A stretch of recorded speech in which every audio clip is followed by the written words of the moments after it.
Ćao drugari, da li sam ja jedini youtuber na Balkanu koji će da čestita Maci Diskreciji na novom poslu?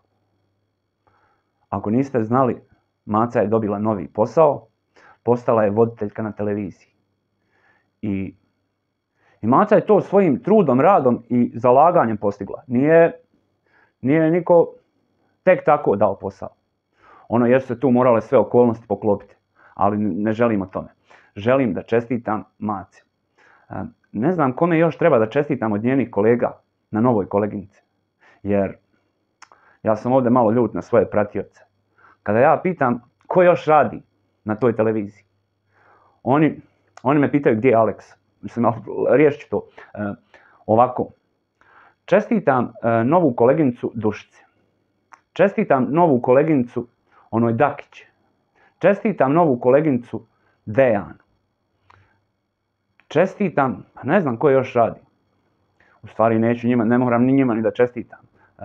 Oni treba da čestitaju Maci kada je sretnu i da ju čestitaju zato što je postala njihova koleginica.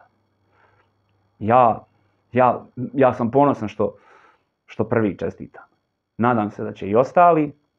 I kad može da bude voditelj Seka, zašto ne može i Maca?